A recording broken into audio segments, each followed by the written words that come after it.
Good afternoon, everyone. Grant Cohn here with Jack Hammer. He does the blog for the Santa Rosa Press Democrat, which is where I cut my teeth. It's where Eric Branch cut his teeth. It's where Matt Mayoko. It's what Matt Mayoko. He created that blog. So there's some serious. That's a real tree. Talk about trees. Anyway, that's a tree. Good to be back. We don't have any. We usually do film today, but we did that last week. They didn't play, so we're just going to talk big picture. And the title of this show is, Are the Niners' Issues Really Overblown? One way to talk about that is, well, their general manager keeps talking. He talks a lot. And that's kind of a statement in and of itself. Jack, why do you think John Lynch keeps talking so much? I'm having a hard time getting it because he's not helping himself out at all with anything that he said between the radio hit that he did last week towards whenever it was that he did that in the morning. Afternoon, actually, on that one. The interview that he did recently with Matt Mayoko that's been popping up around the Twitter the last couple of days.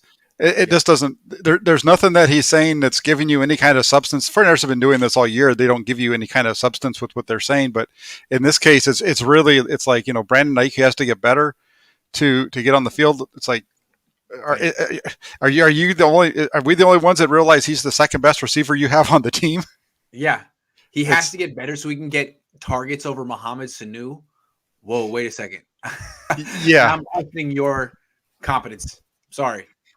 Yeah, and it's wild what's going on with them right now, and don't understand why he's kind of been aced out of the 49ers offense as a whole has been off. Maybe we'll get to that later, but for a guy like Brandon Ayuk for Deebo Samuel to have almost 4 times as many targets as every other wide receiver on the 49ers, it just shows that there's something weird going on with them.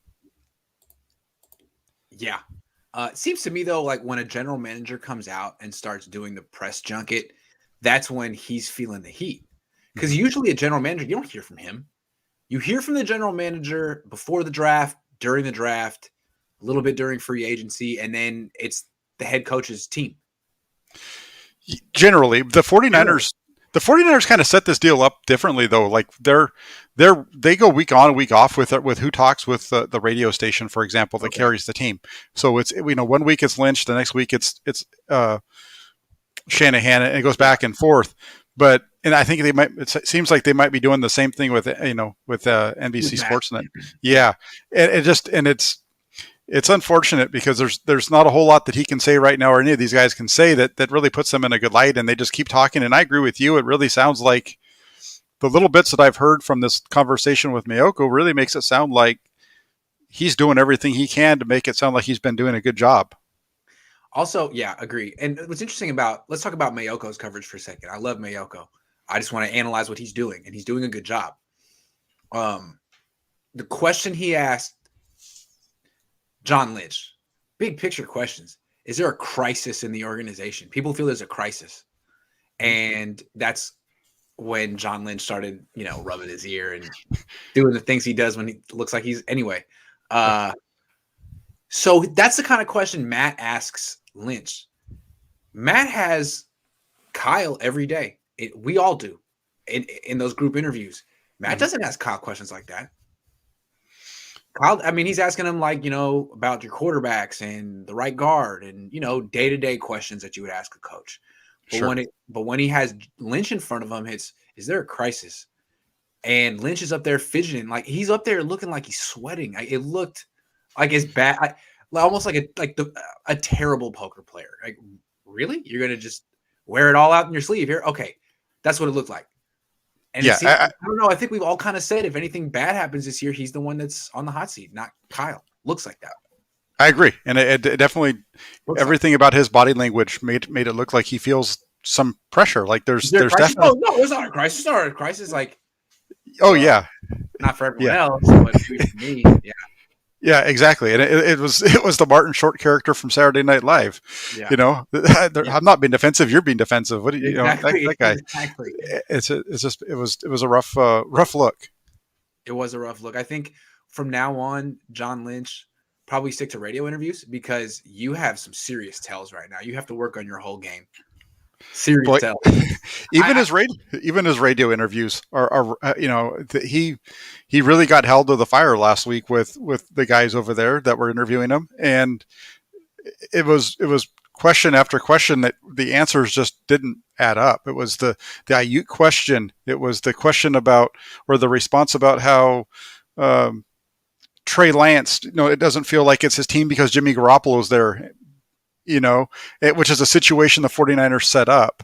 Yeah. There's a question about why wasn't Trey Sermon used more often? Well, and the answer is, well, the plays were in there, but we had decided to use Trey more often, meaning Trey Lance.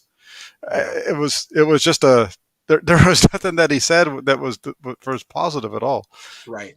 So he's out there trying to talk on his own behalf or the team's behalf, and he's not helping in any way. That's rough, because I think most people look at him as like a face guy, a voice of the team, not someone who makes huge decisions. And if he can't even get the story straight, that's rough.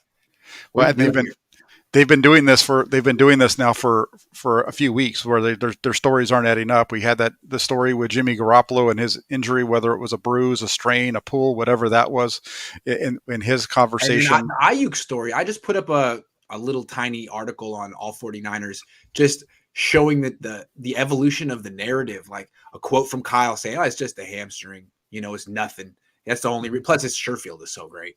And then like a couple of days later, Jimmy Garoppolo saying, "Oh, it's just like one of those fluky things. Like, he's a total pro. He's great in practices." As Brandon Ayuk, he's going to get the ball soon. That's Jimmy Garoppolo on like the 27th of September. And then cut to now, Lynch is like, yeah, he's it's everything you thought it was. It's the doghouse. It's him not being as good as we want. So we were lying. Sorry.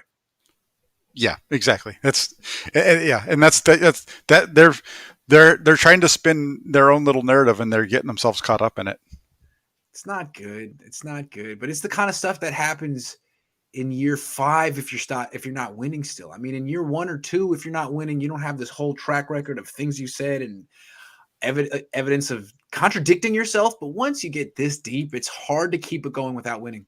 It just is. It really is. Yeah. That's it. That's why this is the longest. This is the first time Kyle Shanahan's gone into year 5 anywhere. So we're going to talk about that at length.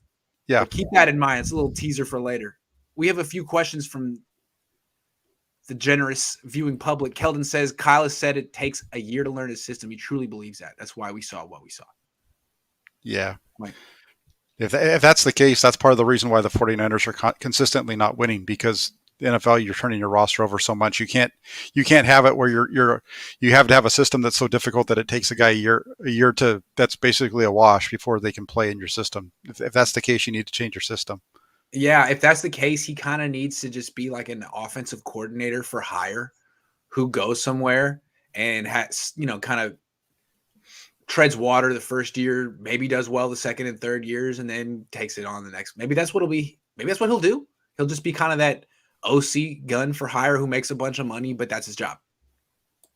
Yeah. I don't know. It could be. I mean, he's made a bunch of money from the Niners. He could really do whatever he wants. He could be like Dave Chappelle, where you had one little brief stint on TV and it was good. Well, I mean, it didn't last long, but now you've made so much money, you can just spend the rest of your prime just doing stand-up, doing whatever the hell you want to do what you're good at.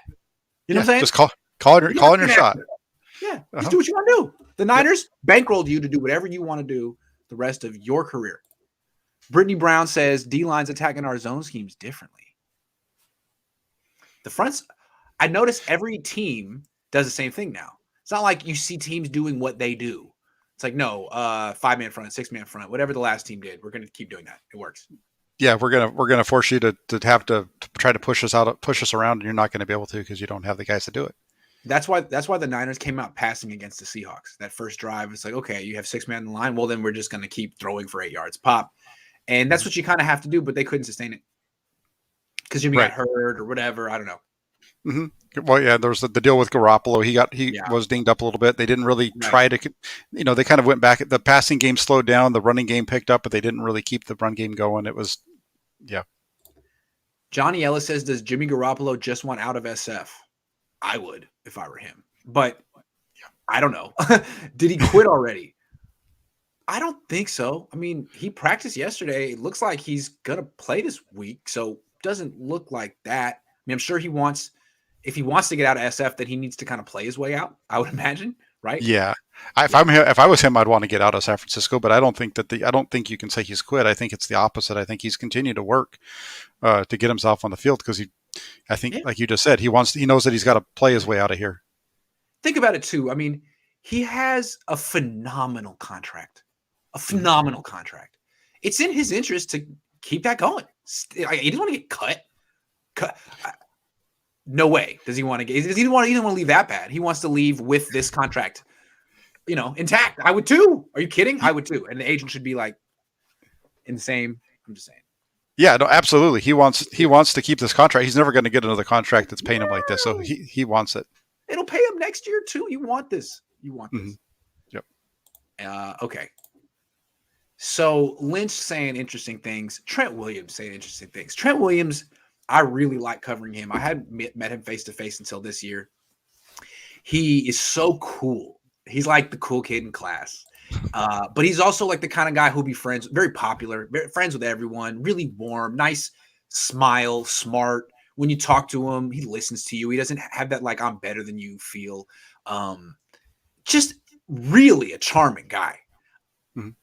Instantly the voice of the offense. Since Monday, someone asked him like, why are you confident? Like, why do you think you can turn this around? Kind of the question I had for Kyle, like, why do you think you can make the playoffs? And Trent Williams just got right into it. Was like, well, I'm not going to do a Trent Williams impression, but the more I listen to him, the more I might be able to. But he's like, we outgain what a lot of y'all would say is the best team in the league.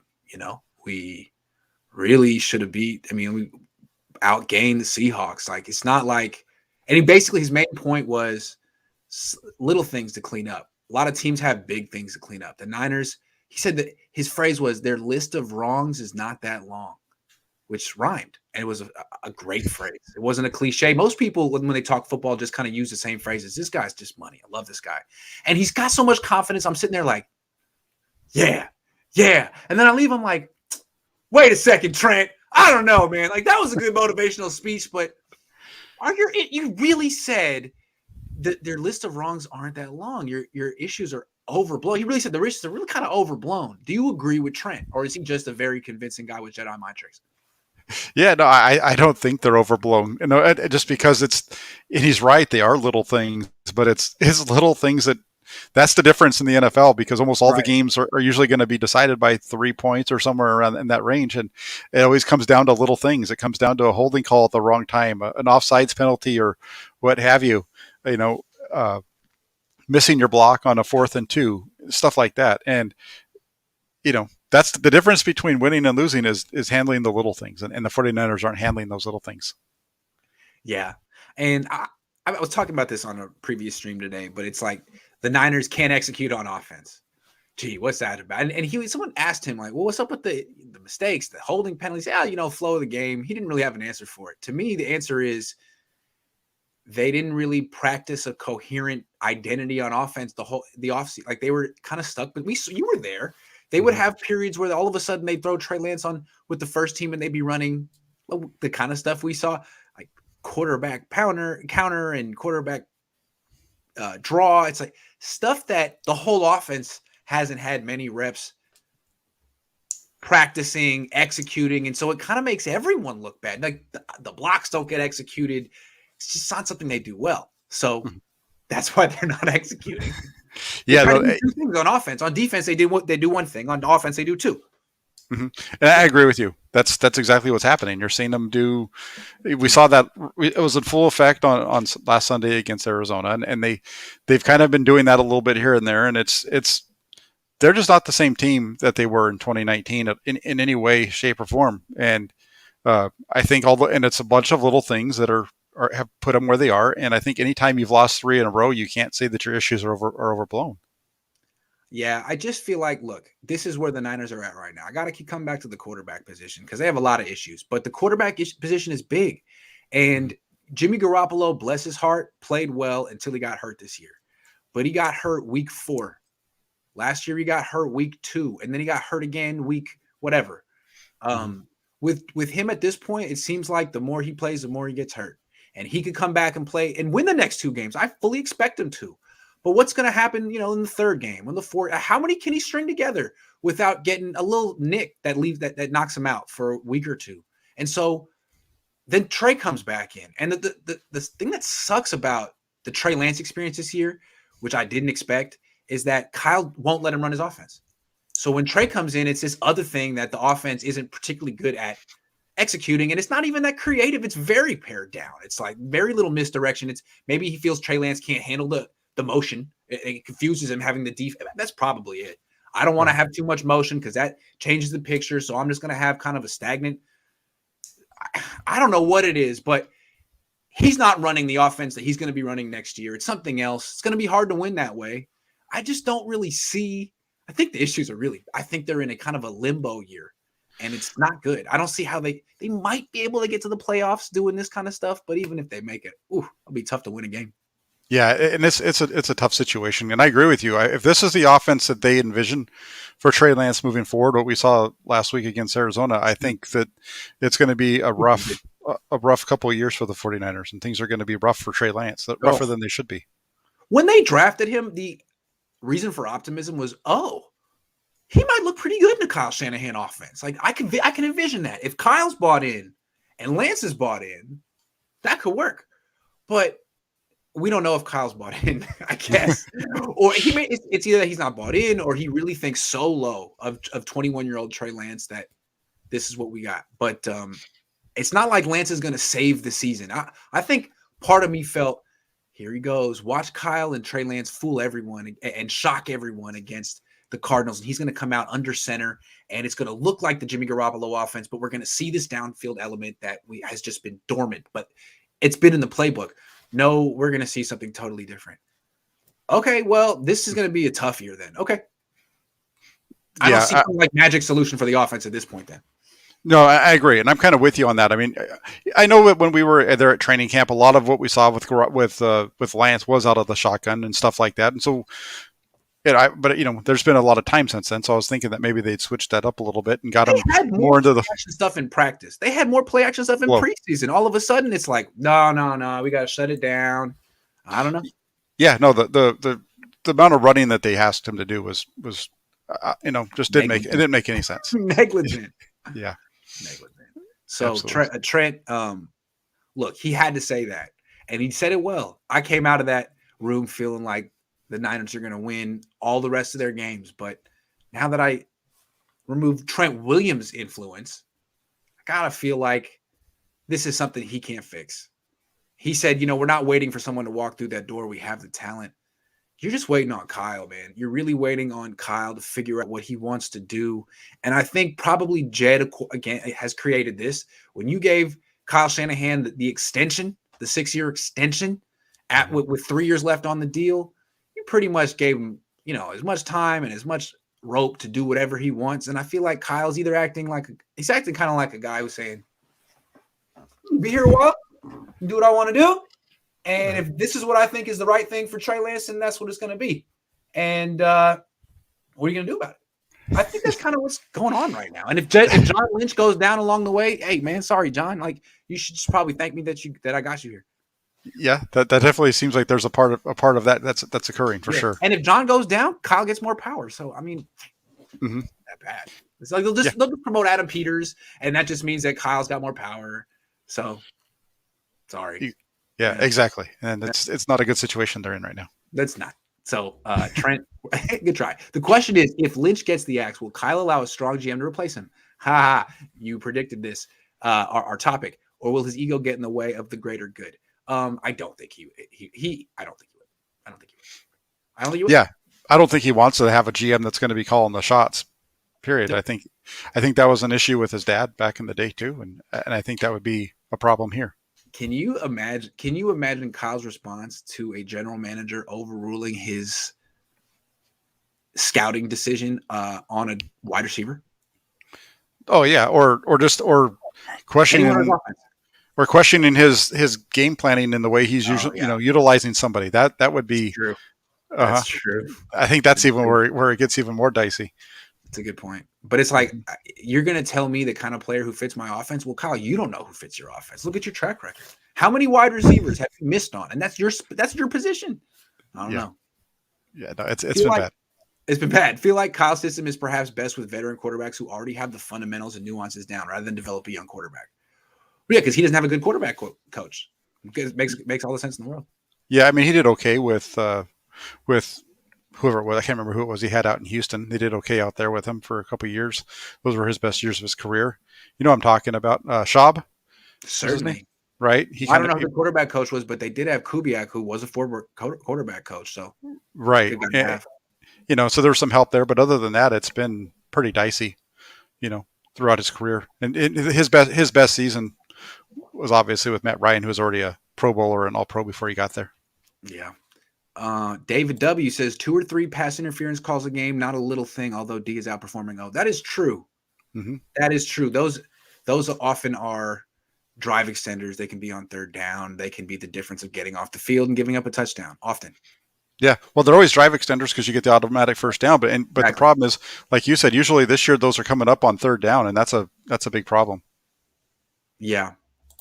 Kyle needs to rip the scab off. Go with the young guys, Lance Banks, Lenora Sermon. Won't look sharp at first, but they'll be better for it. At a certain point, he will, but I guess he's saying not at 2 and 3.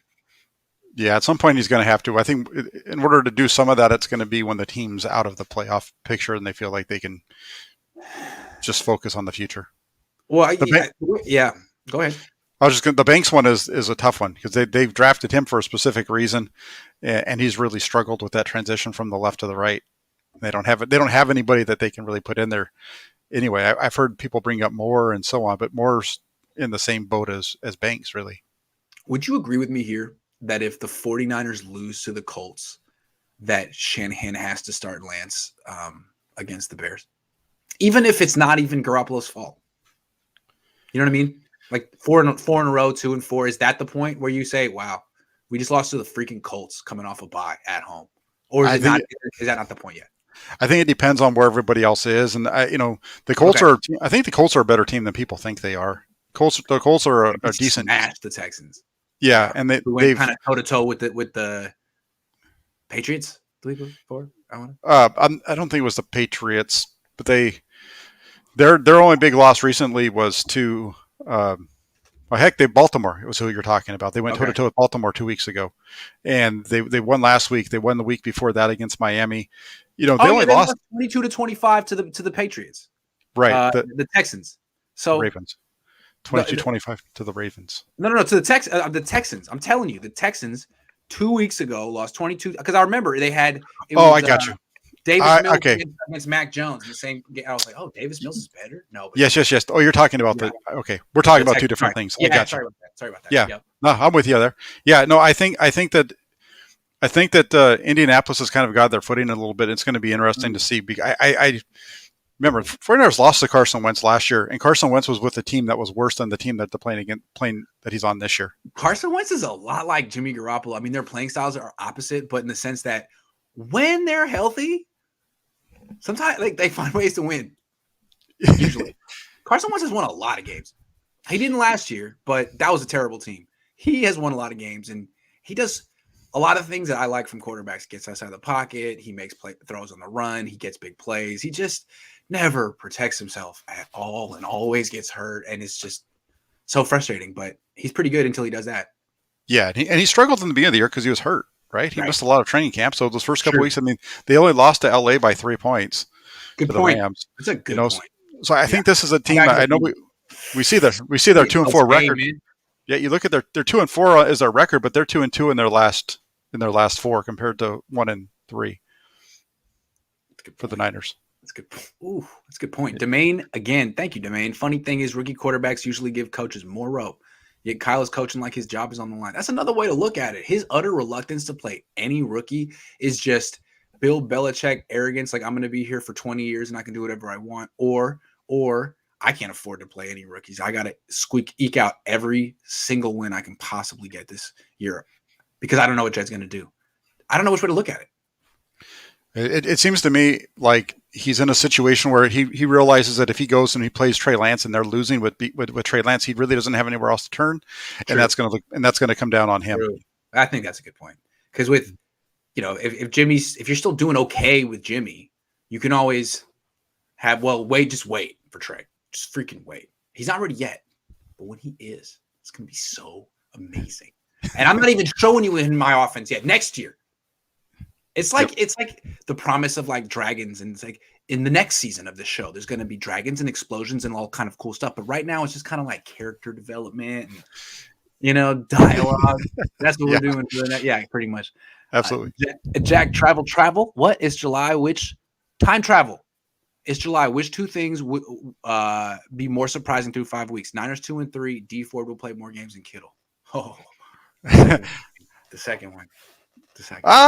Yeah. I mean, they're both really surprising. I think we assumed that Kittle's going to get hurt at some point. That's his new MO. But it's probably the D4 thing. Although I don't think there's many people that thought the Niners would be 2-3 at this point. I think I did, although maybe I'm wrong. But I'm pessimistic. I'm naturally pessimistic. I think my inclination is every offseason to pretty much bet against the Niners or bet the under. And people always look at me like I'm such a jerk. Like, look at their step back the last 20 years. It's a good position to short the 49ers. I mean, really. They always get a lot of hype. They always kind of buy into it themselves. And I'm over here being like, well, what about 5 of the last 6 years? No. What are you talking about? There were injuries. What about four? What about the last 14 years? They've only had 4 winning seasons in the last 14. Yeah, sorry that I'm a party pooper most of the offseason. Well, I know. I mean, I know you had them losing to Arizona, so that was a loss. But I can't remember what your breakdown was. I had them originally beating Seattle in that home game, but then I think I switched when Jason Verrett got. I think I switched at a certain point, but I switch up all the time, so I'm just going to take credit for being right because I'm usually wrong. Okay. I'm just going to say I was right here. Keldon says I made a comment saying, can we go for every fourth down? I didn't know Kyle watched your show. He tried it, and it didn't work. It was. It's all Keldon's fault. I mean, I think it's fair to say that some of those were the right call, but like his particular play call on fourth down were just like, what? I mean, you called that thing with use check that the players, it seemed like they didn't know what the hell was going on. So could you call something that they can execute? I don't know. I didn't like him again. I understand the metrics and whatever. I'm a fan of putting points on the board when you're playing a divisional opponent. And your defense is playing well. And your defenses are playing well, and just kind of putting some pressure on them by putting points on the board just kind of changes the flow of the game for both teams, even if it's only a field goal. Right, because if the Niners had taken those points, theoretically they would have been up 3 with the ball after Dante Johnson's fumble as opposed to down 3 with the ball. Changes the game. Yeah. A couple more, and then we'll get back to our show. Domain again, who's just on fire. Bold move of the year. I wanted to talk about this. Let's just have this as like a kind of a impromptu topic because, okay, Domain Threat says bold move of the year, trading Jimmy Garoppolo to the Browns for OBJ. Kyle's had a hand. Oh man, I'm really glad you didn't write the word and I didn't read it. Kyle has had interest in Odell Beckham Jr. and Jimmy Garoppolo might actually sign off. Domain, we got to have a talk. But I'm glad that was get players' attention. All right, I'm gonna edit that out later. He's got a hand on wanting to get OBJ of the situation. Okay, dang, I'm glad I misspoke. So Mike Sando wrote this. He said that he spoke to an anonymous executive who said, Cleveland would be a good landing spot for Jimmy because Cleveland's desperate. Baker Mayfield's hurt, not that good. They want to contend. Jimmy and Baker are so freaking similar anyway. And those offenses are similar. I mean, what about Jimmy for Odell Beckham straight up? Kind of makes sense because no one can take on all that money for Jimmy. But if you're sending money back and Odell Beckham, it could work. Niners like Odell Beckham. He's better than Jimmy. What do you think? No, from a player for player standpoint, if the 49ers could get a guy like Odell Beckham for Jimmy Garoppolo, you do the deal, I think. Yeah. There's other issues I think that make that a tough deal. I'm just checking Odell's cap situation real quick, making sure he's not signed for like 11 years or something. I think He's signed through 2023, but you can get out after 2021. I mean, really, it's a very flexible contract. He's $15 million a year. He's cheaper than George Kittle. Yeah, they're both you know, they both are kind of short-term deals as far as what they're the deal too. If you don't like them, damn. Yeah, and the only issue with it is that Garoppolo's contract and them taking on Garoppolo's contract. But again, that's a situation where you kind of come to an agreement in principle. You let your agent talk to them, and if they can work out a deal where they can redo his contract and maybe give him some more years or whatever to fit him under the cap, maybe they make that deal get done. But I wouldn't have a problem with Odell Beckham. The 49ers need playmakers. They need somebody other than Deebo Samuel to get the ball to. I think this is a clever move because I think trading Jimmy Garoppolo for picks is tricky because for two reasons. One, you're not going to get a good pick for him because he's so expensive. And that's a tough PR move. You traded a 2 for him, and now you're trading him for a 5th or a 6th, a future 7th. I mean, it could be bad. So it's a bad look. And you get the second reason, it's going to be hard to find a team that's going to want to take on $27 million. Like, who's going to want to do that? I think most teams would be more willing to like, okay, well, can I send some money back? And if you're going to do that, you're going to send a player back. So if it's a player for player deal, it's kind of like what the Rams did with Goff. It's like, well, we don't really know what Beckham would be worth for a pick. We don't really know what Garoppolo will be worth for a pick. We'll trade them for each other. And they both have big names. And it'll be a big blockbuster trade. And both people can be excited about it. But really, it's like you're kind of helping each other out, giving two guys fresh scenery. Yeah, and it's a good mixture as well because the offenses are similar. There's probably differences in the the way that the language of them, but it would be probably a quick transition for both players compared to what usually you see happen with trades in the middle of the season. This seems like a good deal well, it's not a good deal for Cleveland. Let's be clear. Like, I'm sorry, you should not do this. I know you want to contend, but I wouldn't do it if I were them. But it's a good deal for the 49ers. I think it's the best they could do. If Cleveland's game, trading him Garoppolo for a wide receiver who he's not what he used to be, but he's better than everything the 49ers have other than Deebo. So good. Yeah, he's better than everything other than Deebo, Brandon Ayuk. Those three guys have become you don't need to have some of these other guys on the roster anymore that you have. Or this would probably be the end of Ayuk on the 49ers. I mean, if his agent hasn't asked for a freaking trade at this point, he might at that. Although he doesn't have much leverage. I'm just saying maybe just throw Ayuk in the deal too and get I don't know. Yeah. Get who's that guy? Who's that?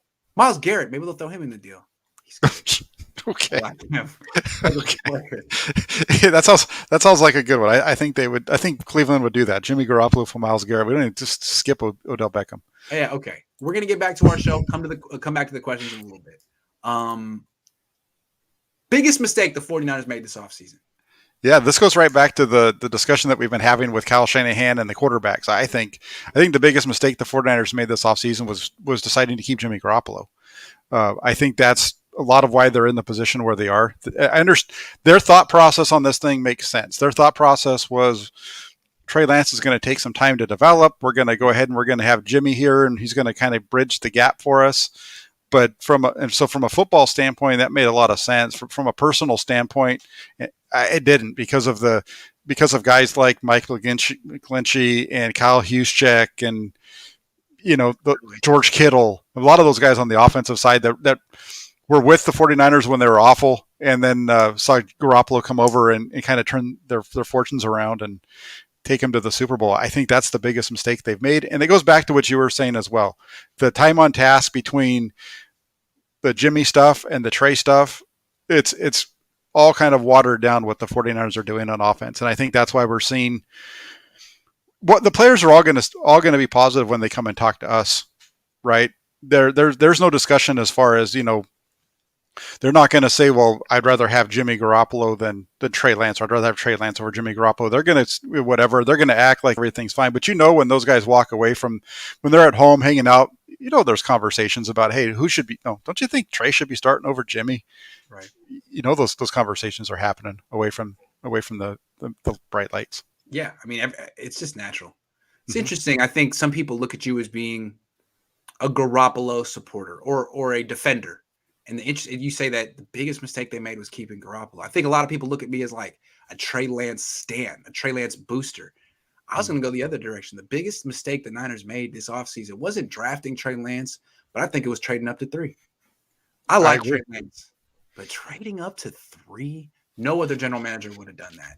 And the Miami Dolphins should feel really fortunate that they got. I mean, they suck, but they're gonna have a nice first round pick coming next year. They're gonna have 2 first round picks. I mean, I would imagine. I don't know what their situation, but yeah, like you moved up to number 3 for a quarterback that you weren't all in on, and you don't really have a plan for. Like what? You didn't set him up for success. I know that was pretty much inexcusable. And even if Trey Lance works out to be a good player, how much better is he than Justin Fields? Is he than Mac Jones? And is he good enough that he can overcome not having first round picks the next 2 years? I don't know. Yeah. I don't know. Well, I agree with you from the standpoint that by trading up to it like they did, the pressure for that player, it just ratcheted up. If he was him than Trevor Lawrence. Yeah, if he was selected at 12, it's a different story than if he's selected where we're at number 3. At number 3, it just changes the narrative because you made this blockbuster deal to go up and that's the guy that you chose. It was the same thing. It was the same thing. That's the narrative that we've heard as far as why people didn't want it to be Mac Jones. Because I'm fine with Mac Jones at 12, but I don't want him. I don't want him 9 spots ahead with what it costs us to move up to 3. Right. And Kyle's point was, if you like him at 12, you should like him at 3, which is an interesting point. I disagree with it. But moving up to 3 without knowing who you want first, it's not how we do business in this league, Kyle. What I want to say, your idol isn't your dad. I know you emulate your dad to a degree, but your idol is Bill Belichick. You've said it. You want to be like Bill. Bill was focused on Mac Jones, like you were apparently. He wanted Mac Jones. He didn't trade up to number 3. He didn't trade up at all. Bill Belichick's attitude was, if Mac Jones is there at 15, I'm taking him. I like Mac Jones. If he gets taken at 14, say la vie. That's the way it goes, because I'm not moving up 1 freaking spot for Mac Jones. That's how much I like him. I like him at 15. And you know what? I got a pretty good feeling he's going to be there because I know the market, and I'm Bill Belichick. You went to 3 thinking that's where you needed to go to get Mac Jones. And then you were like, oh, dang, I misread the room. Okay, we'll figure it out. Like, nah, dude, that's not – you messed up when you moved up. You didn't need to do that. And it was very exciting, and it really helped everyone get a lot of hits and stuff, but really, you shouldn't have traded up to number 3. No, they could have. If getting a quarterback was what they wanted, they had one at 12. They had a couple of them that they could have. They had a guy at 12. Why you trade to number 3 is if you have such a love for that quarterback that it's just, but you don't. It's pretty freaking clear you don't. So you could have stayed at 12 and drafted Rashawn Slater or something, who's great, or any number of other players, and taken Kellen Mond in round 3 and done the same thing with him that you're doing right now with Trey Lance, which is not playing. Takes the long. It's like, okay, fine, we'll do with him in the 3rd round. Yeah, or Davis Mills. Mills. Yeah. So what? Yeah. It's an interesting. And your point, that's a totally different point than I was thinking when we brought up this question. But that's a good route on that one as well. Either you trade up to number 3 and get rid of Jimmy, or you keep Jimmy and don't trade up to number 3. Doing both, mind blower. And if we had told you in February that was the plan, you'd be like, no, that's ridiculous. No, it's ridiculous. You don't understand how the NFL works. No, that's what they did. Yeah. No, it was an interesting move. Let's just leave it there. It was interesting to be diplomatic. It's fun when you just articulate so simply. Okay. Just wide receivers here. When Trey Lance throws the ball, they can't catch it. When Jimmy Garoppolo throws the ball, they can't catch it. Deebo Samuel, Brandon Ayuk, Mohamed Sanu, anyone not named Ross Dwelley can't catch the freaking ball. Explain that. Yeah, I don't know. I was looking at this and trying to figure out what's going on because the 49ers have gotten progressively worse over the last 4 years with their drops. They've gone from like 12th worst in the league to 4th, to 3rd, and now they're at 7.2%, which is the worst in the league. The receivers are dropping over 10% of the passes, 10 out of 91 targets. Deebo Samuel, who is leading the team in targets, has dropped 6. He's over 10%. He's dropped over 10% since he joined the 49ers. Yeah. So, I think the one thing, and you kept trying to ask this question throughout training camp, and you could never get a straight answer from anybody. Right. Yeah. Was, is there a difference? Is catching the ball from Trey Lance different from catching the ball from Jimmy Garoppolo? That was pretty much the gist of your question. My dad used to ask that question of players when Alex Smith and Colin Kaepernick were on the team, and it was his way of trying to get some descriptive words that you could use as judgments. And some players would go for it, some players wouldn't. But I was just taking a trick of my dad's. Anyway. Yeah. No, that's a great one. And using that, I mean, that was probably one that he probably used that back on when Joe Montana was here. Exactly. Joe and Steve. Well, that's a different spiral. One's coming this way. Yeah. Mm-hmm. Ball spin in different directions. Right. I remember Jerry Rice said he didn't like that. He had to have one of the, I forget the guy's name, but there was a special equipment man who was left-handed who would throw to Rice every day so he could get the feel of the spin. These things. Anyway, if you're feeling a little uncomfortable about the way the ball is coming to you, catching the ball for a living is what you do, work it out. Jerry Rice found a left-handed guy, caught his passes forever.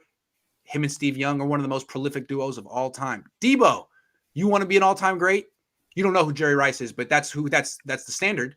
You've heard of him. You haven't watched him play. He used to catch bricks. You figured it out. Figure it out, man, because you drop hella freaking passes for a good player. You shouldn't drop them.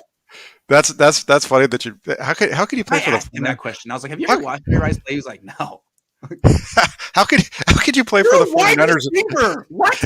How can you play how can you play wide receiver for the 49ers and have never watched Jerry Rice play? That's amazing to me. Jerry Rice, you should have his number. Seriously. Exactly. You should be working out with him. What are you doing? Jerry Rice could probably still run up that hill faster than Deebo Samuel anyway. 59 years old. Yeah. Looks great, though. Looks like he's 45. Yeah, I don't, as far as why they can't, I don't really have a solid answer for it. I have a theory. Here's the thing. Give me your theory. I'll tell you if you're wrong. If they were great at catching the ball, if their results were exemplary and they were making strides every year, what would you say? Hey, that position coach is really, let's give Wes Welker some credit. Sure. He's really getting results with that group. Mm-hmm. Well, he's not getting results with this group. So he might be a great wide receiver coach. It's just right now that's a mystery. I guess hidden deep down, and we'll have to find that because he's not expressing that inner goodness that may exist. I don't see it. Wes. And what's so funny is in practice, you'll see it before, like you'll see them going through the things, and he knows that they can't catch the ball, so he tries to throw it as hard as he can to really ratchet up the difficulty. He's like, Wes, you're not. That's not what they need, man. I know Jerry Rice got the left. You're not. There's no way that you could throw the ball hard enough to simulate what Trey Lance can do. So I appreciate you trying, but this ain't it, man. Yeah, no, that's definitely, and the other part of that is if he's going to be firing those balls in there, he's got to make sure he gets the proper wobble on it too, so they get used to seeing that come at him too. He can do the wobble. That's no problem, but I don't think he's even coming close to the velocity that Trey Lance is putting on that thing. Oh, it's no. funny to see all 5'7" of Wes Welker try, though. And he's like, jumps into it. It's like Well, I don't know. I was thinking about this question before we jumped on.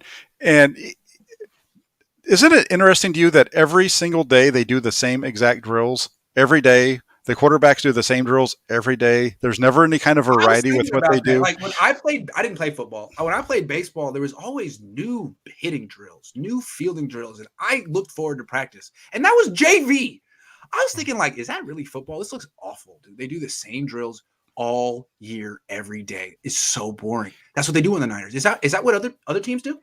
I don't think so. I know that we never did that when in my experience, it was, you have your basic drills, but then you have other things that kind of come off it that every once in a while you kind of throw a little twist at it. And especially if you're seeing guys have a problem in a certain area over and over and over again, like, guys at quarterbacks that are sailing the ball high or receivers that are dropping the ball, you come up with a little bit different things to force them to work on that. Part of it may be that they know the media is watching and they're trying to show the same thing every day so that we can't. But it's like you're wasting your own time. Like what? I know you don't want to show. Maybe when we leave, you do everything, all the other good stuff. But what do you have? Like 45 minutes?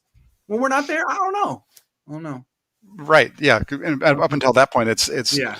their individual period, and then they run their routes. But Uh, during that individual session before they get to where they're running, doing their routes, you think that there'd be What do they some do? mix They up. practice these little different things. They go back and forth, and they do the same. I've filmed it, and then when the quarterbacks too, Rich Gangarello, they do that god awful drill where the quarterbacks shuffle around for 7 seconds and then throw the ball across every day, and then then they practice quick throw, 3-step drop. They basically the different shots. That's fine.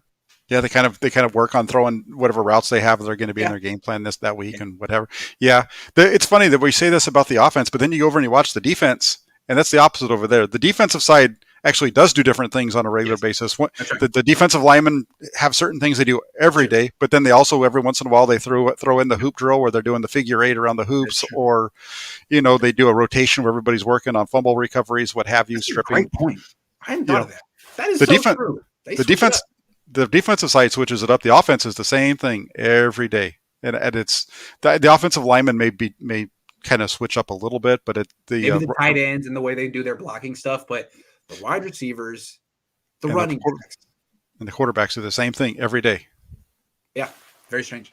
Every single day, and it's not good. I mean, it's good for your muscle memory in a way, but you've got to kind of mix it up a little bit. You got to have some different things that are coming at you every once in a while. Yeah, it's got to be better than Wes Welker throwing as hard as he can. Come on. Or even the drill that the quarterbacks are doing. I understand the thought and what that's about. Yes. But they've got to if you've got a quarterback, if your quarterbacks are consistently off with their throws, and a lot of it's because their arms are not getting their arm up enough regularly. Put something out there to make them have to get their arm up over and over again. Thank you. Change it up a little bit. Because that's your point of emphasis. What you're doing right now is the point of emphasis is pocket movement. Mm-hmm. Well, that's not the issue right now. The issue is more like throwing mechanics, really throwing off platform. So I don't know. Mm-hmm. Yeah. I know. I always my thought is always you look at what you're good at, and you kind of continue those. But the things that you're struggling with, you want to spend some time focusing on fixing that. If we don't ever see the 49ers do that. You're not going to improve a weakness unless you make it a point of emphasis. I mean, that's pretty much anything. Mm-hmm. All right. Yeah. Last topic, and this really, we've been building up to this maybe all day, the last 5 years. Okay. If you look at Kyle Shanahan's history, this is his longest stay anywhere. He lasted in Washington 4 years, 2 years in Houston, 2 years in Cleveland, 2 years in Cleveland, 2 years in Cleveland. 1 year. Didn't even finish the year. 1 year in Cleveland, 2 years in Atlanta, 5 years with the 49ers. And now people say it's ridiculous to think that he might not be back next year. Why hasn't Kyle Shanahan lasted in one place long? I think for a lot of it is that he, other than Atlanta, he hasn't really had a whole lot of success anywhere that he's been. Yeah. I mean, he was okay. He was okay in Houston. I mean, they were 8-8 1 year, 9-7 the other. He was okay. He got promoted up there to go to work with his dad. And they were awful in Washington other than that one season. And I think that in Washington, he wasn't getting along with the owner there. And so that's how he ended up in Cleveland. And even in Cleveland, he was only there for 15 games. He left before the final week of the season. Right. Because of, I think some of that had to do with a head coach that was a little more demanding than he wanted out of a head coach. True. Right. And he left Atlanta to come to the 49ers. So, I mean, there's reasons to understand why he did that, but I think we're starting to see he's now in his leadership, in a real leadership position for the longest that he's been anywhere. And we're starting to see some cracks in the way that he does things and his personality.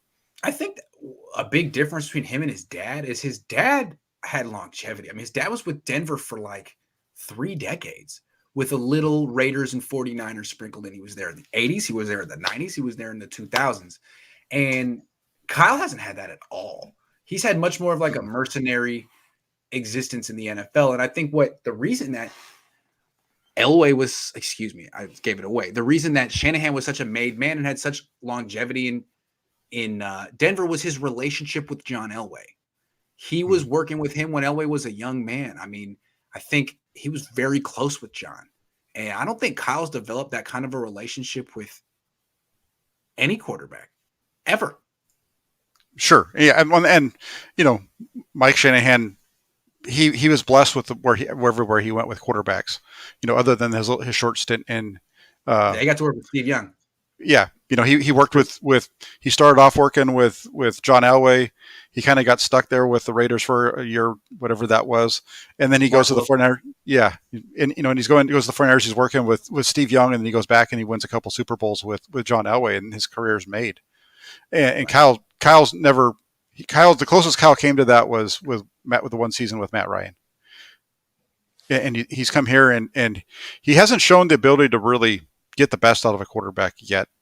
I think. I mean, Jimmy Garoppolo, he was already developed by the time he got him. He got a lot out of him, but Garoppolo also came in and won 5 games without knowing the offense. Right. And I don't think Kyle's ever really put a premium on like developing a long-term relationship with the quarterback, because I think Kyle's always been trying to get to the next. He's very ambitious.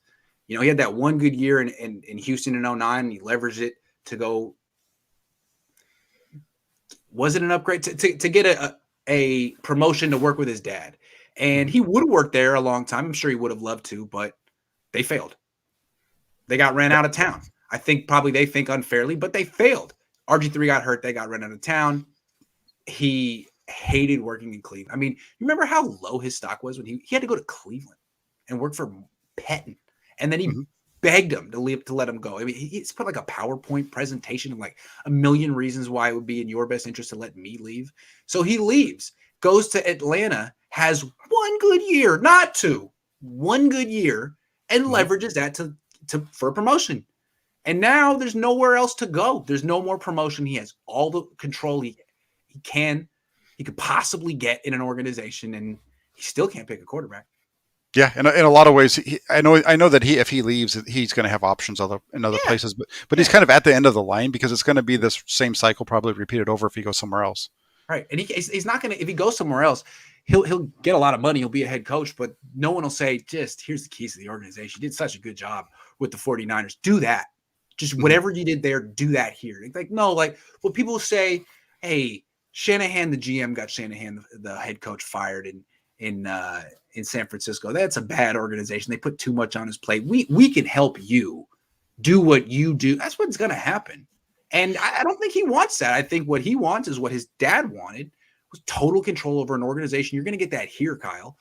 So pick a freaking quarterback and act like you like him. Your dad did. Yeah, and I think that the tough. He had Elway. Yeah, well, he had Elway, and he had Elway. That was his best time. He had some success with Jake Plummer too, but still nothing close to what he had with John Elway. He also had Brian Greasy, who I can't freaking stand. He's one of these analysts who's smart, but he says really simple things. It tries to make simple things seem profound, as opposed to people who can make profound things seem simple. And he has no sense of humor. 0 sense, deathly serious. And anytime someone on the Louis Riddick tries to bring a little levity, Greasy cuts him down. I can't stand Brian Greasy. Anyway, sorry. You might like him. Not my style. I hardly watch Monday Night Football anymore. I remember you. Who the hell were you, Brian? Yeah, right. Him and exactly. Dan Orlovsky have these really, really hard, and JT O'Sullivan really has the highest standards for quarterback. I remember you guys. Dan, you ran out of bounds. JT, you were terrible. Sorry. Be a little nicer. Yeah, I'm with you. I'm with you on that one. Who are you? They can be like, well, this is sorry, Dan Orlovsky. Yeah. No, I'm with you on that. The Kyle Shanahan thing is interesting too, because he came to the 49ers as a genius, and I saw you put this up there today, and it's something that I've talked about quite a bit. The guy never had a track record of success anywhere that he went, and there's so many excuses that sustained success, which is what you need. It's what McVay had in Washington. It's what he has now in LA. Like 2 years in a row where you were good. Show me that. 2 years exactly. in a row. Yeah, give me some, and he's never done it, and he's only been in the top half, like you said, 4 times. That's the number we've talked about. He's 17 right now. Yeah, and he's been at 7. Better. He's been at 17 a couple of times, and Jesse had a thing where I think it was the top 20, better than top 20 only a handful of times. He's been 20 or the worst, I think, like 8 times or something like that in his career. It's really not, and we've gone back and forth on this a few times as far as how what helps him with his status among the coaches in the NFL. But he just hasn't had the success. And that's a guy like Brian Dable. He's at least had 3 years of success, sustained success. That's right. That's a big deal compared to Kyle's the kind of guy where he goes, I don't know, he has like one good year. He's a salesman. He has one good year, goes to the next company. Gets cashes in, gets the gets the next company be like, man, we want that guy. We'll give you a raise. Thank you. I want the raise. I'm going there. And then you disappoint for freaking 2 years. And they're like, man, this guy, we shouldn't have hired this guy. Then right before they fire, you're like, oh, wait, one good year. And then they're like, oh, nice. You're like, well, I'm leaving. I'm going over there because they're impressed. And you just keep doing it forever. Great, dude. Make that money. You've made like $100 million in America. That's great, man. But Jed, is that the coach for you? That's an excellent point. You see that all the time in sales, right? You see the guy that's a sales guy, he hits his number like once or twice really good, and then pretty soon, he gets his name known around the industry, and before you know it, he just bounces around from company to company because everybody thinks he's good. Place. Yeah, absolutely. Mm-hmm. Yeah. So that could be Kyle. I mean, why not? But that's not what you're looking for in a head coach. Maybe that's his mentality. I'm in and out. No, it's you can't do that as a head coach, especially now in year 5, and he's got 5 more years left on his contract or so, whatever it is. I think that's going to be what he's going to have many more teams that he can be the head coach of. Maybe 2 more. He might be the guy who gets 3 chances, but I think he'll be an offensive coordinator when he's 70. He's going to be around forever. An NFL lifer, and he's going to be on like every team at some point. You'll see him on the Lions. You'll see him on Baltimore. I mean, he's going to get it, and he's going to be good. He's dedicated. He's smart. He's got his dad. He's got a network. But dude, he's going to be around. He's going to be bouncing around. I think that's what I think. He definitely has. It definitely seems like that type of a person. He'll last longer than say Mariucci did. Mariucci is legitimately a better head coach than Kyle. Mariucci won with 2 different quarterbacks, but he wasn't as good of an all. He couldn't leave and go do it again somewhere else. Kyle could probably bounce around and have a good offense. I mean, like for example, Mariucci couldn't overcome the Lions. No one can. Maybe Kyle could go to the Lions and have one good year, one time, and get him a bunch of money for it. Yeah, Mariucci is funny to bring him up. That's actually a name that I brought up last night when I was talking with somebody. Mariucci is kind of the opposite of Shanahan, in that he's a guy that showed sustained success as a quarterback coach or whatever his role was with the Packers. But before he went into the NFL, he took that leadership role at Cal, and he was there for a year. When he started off at Cal, he was the hot guy because they came out and they were winning a bunch of games. They ended up kind of falling flat on their face. 6, I think, something like that. 500, yeah. Yeah, they ended up at 6-6 at the end of the year. It was freaking Cal. Yeah, they ended up at 6-6, and then he got the job. But he was the hot name on the market, and because he had coached under Holmgren, I think. He did. It was home. Correct. Holmgren was the head coach. Reed was the offensive coordinator, and he was right underneath Reed. And so he had that track record of success. He had that one landing spot where he was able to learn how to be a head coach and everything that goes into being a head coach before he became one. And that's the same thing. Bill Walsh had that same thing before he came to the 49ers. And it's Shanahan he never had that, and he didn't have the sustained success, unfortunately. Yeah, I think everyone just assumed, well, his dad was a head coach, so Kyle doesn't need that experience. He'll just osmosis. His dad was a head coach. Now he's got it. Yeah. Well, his dad had John Elway. There were some. His dad wasn't really. His dad was a lot like John Gruden. The difference between Mike Shanahan and John Gruden is John Elway.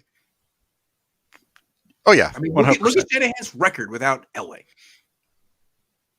Yeah, I know my internet connection is kind of crapping out. I don't know what happened, but we have a couple more questions we'll take, and then we'll end the show for the day. Jack is gracious to give me an hour of his time. Rookies have produced in the past, so I don't understand Kyle's hesitancy to let these young guys play. Y'all know. He really hasn't done that at all during his time here. Oh my God, I just scrolled all the way down. I have to scroll all the way back up. Oh, man. They got it. Oh, come on. Hold on. Sorry. Where we at? Okay. All right. We're going to go fast. Kyle Shanahan was the offensive coordinator in QBC in Houston with Schaub. Yes. Sorry, this was like a half hour ago. Yes. Yep. Schaub is now in the Hall of Fame. What a story, Matthew Schaub.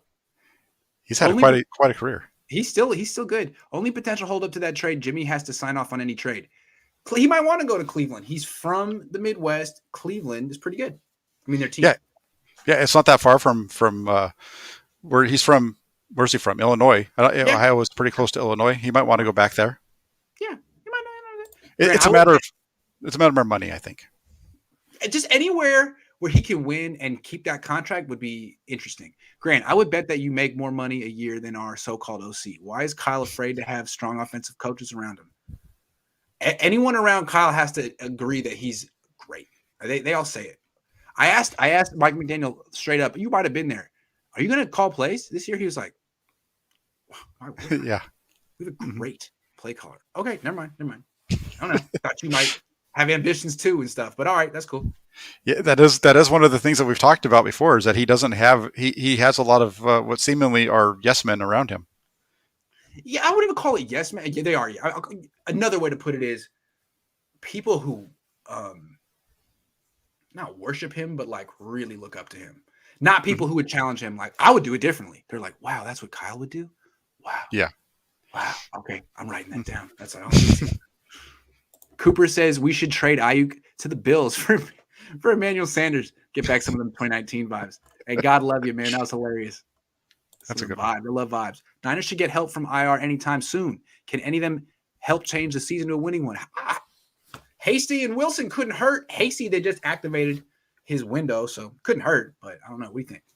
Yeah, I think Hasty could help him out. They definitely need another receiving threat outside of Deebo Samuel, and that's one of the things that Hasty brings to them. Yeah, I like Hasty. He gets hurt a lot too. One of two. No to OBJ because of salary. Need cap space for O-line. Should have taken C from the Raiders instead of Cards. Fair. It's an expensive wide receiver who hasn't really produced much the last few years. 2 of 2. Cards waited for Kyler to develop and then built a team around him. Niners couldn't face the fact that they were in a rebuild and did the opposite. True. That's true. I give the Cardinals credit for what they did. I mean, when they moved on and when they drafted Kyler Murray, a lot of people were like, you just don't do that. They just drafted Josh Rosen. It was the right move. Yeah, I think we're going to see the 49ers have to build a team around Trey Lance here because they have so many guys that are going to be, I think they only have 33 guys on their roster for next year. So there's going to be 20 new guys next year. I think that's right. Well, it'll be a good thing. They'll have, lots of first-round picks. I'm sorry. I just couldn't help it. Well, Jalen Hurd might be there to help him out, too. Thank you. Hurd is a lost cause. Who is that? I vaguely remember that name. All right. Zach, I appreciate it, man. This was a lot of fun. I always enjoy doing a show with you. Next week, we'll do some film of a 49ers victory, most likely. 5-point favorites. Okay.